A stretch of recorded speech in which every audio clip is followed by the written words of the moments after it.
અને અમે પેપરમાં જે પેટલી બાબતે જે નરેન્દ્રભાઈ સાહેબનું જે જોયું વાંચ્યું અને એ બાબતે અમારે શાળામાં પણ પહેલા એ ફરજ બજાવતા હતા અને એમની ફરજ દરમિયાન એમણે ઘણી બધી એમ કે પ્રક્રિયાઓ ખરાબ કરેલી છે અને એ બાબતે મૌખિક ને એમાં રજૂઆત પણ કરેલી, પણ એ બાબતે હજુ કોઈ તપાસ કે એવું થયેલ નથી.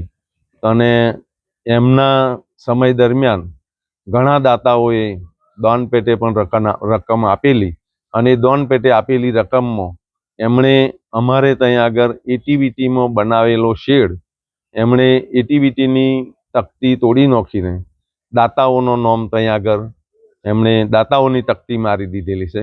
બીજું કે અમારે ત્યાં આગળ શેડની પ્રક્રિયા પછી શાળાની અંદર બ્લોક બેસાડેલા હતા અને એ બ્લોકની અંદર એમણે 80 બ્રાસ બ્લોકની ભાઈ પેલા એની જોડે બ્લોક બનાવનારા જોડે વાતચીત કરીને એમણે 80 બ્રાસ બ્લોક શાળામાં ઉતારવા માટેની કંઈક ગોઠવણ કરી હતી, પણ એમાં એસએમસી સમિતિના ભાઈ અધ્યક્ષ અને સભ્યોએ આ વાત જોણી કે ભાઈ અહીંયા આગળ તો સોડપુરમાં તો બ્લોક બેસાડેલા છે એટલે હાલ બ્લોકની જરૂર નહીં, એટલે તો અહીંયા આગળ અડધી ગાડી એમણે ઉતાર્યા બ્લોક અને બાકીના પાછા લઈ ગયા. હવે એ પૈસા એમણે ઉપાડી લીધેલા છે અને એ પૈસા આજ દિન સુધી હજુ પાછા શાળામાં જમા કરાયેલા પણ નથી.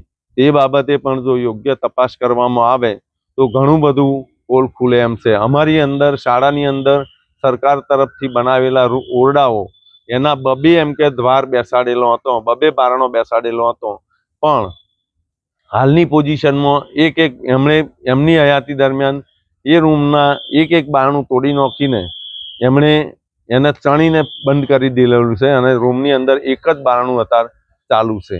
એમણે બીજી બધી ઘણી બધી એમ કે ભાઈ અમારે તો શિક્ષિકાઓમાં પણ એમ કે એક શિક્ષિકા બેન એમના ત્રાસથી કંટાળીને અહીંથી બદલી કરાવીને ગતો રહેલો અને ત્યાંથી ફરી આ સાહેબની બદલી નરેન્દ્રભાઈની બદલી બીજે થતો એ પાછો પણ એમ કે અમારી શાળામાં હાલ આવી ગયેલો છે. એમ કે આવું ઘણું બધું એમ કે એમના સમય દરમિયાન ઘણા બધા શિક્ષકો ઉપર, બહેનો ઉપર, બધા ઉપર ઘણો ત્રાસ ગુજારેલો છે અને એ બાબતે એમને લિખિતમાં અને મૌખિકમાં બધી રજૂઆતો કરેલી, પણ એમ કે એની આજ દિન સુધી કોઈ તપાસ થયેલી નહીં. તો એ બાબતે યોગ્ય ઘટતું કરી જો તપાસ કરવામાં આવે તો એમનું ઘણું બધું એમ કે ભાઈ કરેલું ખોટું આચરણ એ બહાર નીકળે એવી પોઝિશન છે. તો એની યોગ્ય તપાસ થાય એવી અમારી વિનંતી છે. પેટલી શાળામાં આચાર્ય અને શિક્ષકો વચ્ચે જે વિવાદ ચાલી રહ્યો છે એની માહિતી અમને વર્તમાનપત્ર અને સોશિયલ મીડિયા દ્વારા મળી છે. અમે ગઈકાલે 7 વ્યક્તિઓની ટીમ બનાવી છે, જેમાં ડેપ્યુટી ડીપીઓ, 2 ટીપીઓ, સીઆરસી અને બીઆરપી મળીને 7 વ્યક્તિની ટીમને અમે શાળામાં મોકલી છે. ગઈકાલે પણ સ્કૂલમાં આચાર્ય ઉપરાંત તમામ શિક્ષકોની તપાસ પ્રક્રિયા આરંભ કરી દેવામાં આવી છે. જે તપાસ પ્રક્રિયામાં કેટલીક બાબતો ખૂટતી હતી એના માટે આજે ફરીથી પણ ટીમ શાળામાં મોકલવામાં આવી છે. છોડપુરમાં આજ શિક્ષક, આજ આચાર્ય વિવાદમાં આવ્યા હતા અને તેની ખાતાકીય તપાસ કરવામાં 1 વર્ષ થઈ ગયો છે. એનું રિઝલ્ટ શું આવ્યું અને એનો રિપોર્ટ આવ્યો? ખાતાકીય તપાસ હજુ સુધી પૂર્ણ નથી થઈ. કારણ 1 વર્ષ થયું છે સાહેબ, કેમ હજુ સુધી ખાતાકીય તપાસ? એ વખતે લગભગ એક સાથે 5 શિક્ષકને આપણે બદલી કરી હતી, એટલે સ્ટાફ પૂરતો ઓછો હોવાને કારણે પ્રક્રિયા ચાલુ છે. ટૂંક સમયમાં પ્રક્રિયા પૂર્ણ થઈ જશે. થઈ જશે ટૂંક સમય. પેટલી શાળામાં સાહેબ પ્રવાસના મુદ્દે જે ઉચ્ચાપત કરી છે એ બાબતે તમે શું કહેશો? વિદ્યાર્થીઓ જોડે પણ 900 રૂપિયા ઉઘરાયા. એ તપાસની ટીમ અમે મોકલી છે, એમને અહેવાલ આપશે, બધું ચકાસણી કરીને એના આધારે આપણે નિર્ણય લઈશું. હાલમાં જે આ પેટલીમાં જે વિવાદ થયો છે એનો વિવાદ છે, આ શું છે, વિગત શું છે?